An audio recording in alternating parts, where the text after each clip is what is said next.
Shalom, selamat pagi dan selamat memasuki bulan Oktober. Kiranya kasih Tuhan tetap menyertai hari-hari kita.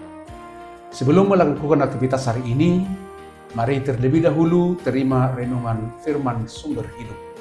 Sebelumnya, mari kita berdoa. Kasih karunia dan damai sejahtera dari Allah Bapa kita dan dari Tuhan kita Yesus Kristus menyertai kamu. Amin. Sambutlah firman Tuhan, firman sumber hidup yang ditetapkan untuk hari ini.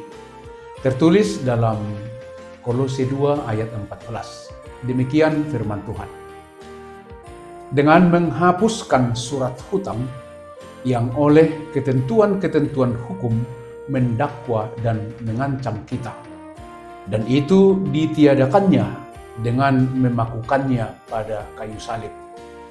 Dalam bahasa Batak dikatakan, disesado surat tangani nadopak kita, ima akapatik namaralohon kita, dipadaudui dilohoton tusilangi. Demikian firman Tuhan. Jemaat yang dikasihi oleh Tuhan, keselamatan kita adalah pengampunan Allah atas dosa-dosa kita. Ia telah mengampuni segala pelanggaran kita dan kita selamat. Keselamatan itu kita miliki dalam pengorbanan Yesus di kayu salib. Oleh karena itu, orang Kristen harus menyadari bahwa salib Yesus yang memberikan keselamatan baginya. Kematian Yesus di kayu salib bukanlah sebuah peristiwa kematian biasa, seperti kematian dalam sejarah kehidupan manusia. Bisa saja ada orang beranggapan bahwa kematian Yesus tidak lebih dari kematian seorang pahlawan atau pejuang Kristen yang rela mati untuk mempertahankan sebuah prinsip atau ajaran. Itu berbeda sekali. Karena itu, jangan samakan kematian Yesus dengan para martir. Yesus mati di kayu salib adalah pengorbanan untuk menyelamatkan, dan kebangkitannya adalah tanda bahwa Yesus adalah Tuhan yang berkuasa atas kematian. Dan kebangkitan Yesuslah yang memberikan kepastian bahwa dia tidak hanya sekedar seorang pahlawan yang siap mati demi mempertahankan sebuah kebenaran. Pengorbanan Yesus tidak hanya sekedar mempertahankan kebenaran, tetapi menyatakan kebenaran bahwa dia adalah Allah. Pengorbanan Yesus di kayu salib adalah untuk menanggung hukuman dosa-dosa kita dengan memakukan surat hutang itu pada salibnya. Ini menunjukkan bahwa Allah telah menghapus dosa-dosa kita.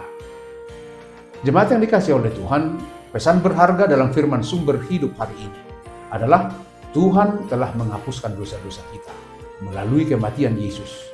Dan karena itu kita menerima kasih karunia Tuhan dan pengampunan dosa melalui iman kepada Tuhan kita Yesus Kristus. Dalam kebangkitannya, Tuhan telah menang atas maut dan memberikan kita kebebasan dari hukuman dosa. Melalui kematiannya, Yesus telah memberikan keselamatan dan berkat kepada kita. Sehingga kita telah kembali kepada rupa yang sesungguhnya, yaitu segambar dengan Allah. Jaminan hidup kita adalah salib Yesus, sehingga andalan hidup kita adalah kasih karunia Allah di dalam Tuhan kita Yesus Kristus. Karena itu, serukan harapan dan kerinduanmu kepada Yesus yang telah berkorban demi hidup kita. Demikianlah firman Tuhan, firman sumber hidup hari ini. Selamat beraktivitas, selamat menjalani bulan Oktober. Tuhan Yesus memberkati kita semua. Amin. Mari kita berdoa. Puji syukur, terima kasih Tuhan. Engkau mengasihi kami dan Engkau telah menghantar kami untuk memasuki bulan Oktober. Kami percaya belas kasih-Mu dan berkat-Mu yang juga menyertai kami menjalani hari-hari kami. Terima kasih untuk firman sumber hidup hari ini. Biarlah firman-Mu terus menjadi kekuatan dan andalan di tengah-tengah aktivitas kami sepanjang hari ini. Dalam nama Yesus kami berdoa dan mengucap syukur. Amin. Anugerah dari Tuhan Yesus Kristus, kasih setia Allah Bapa, dan persekutuan dengan Roh Kudus menyertai kami. Amin.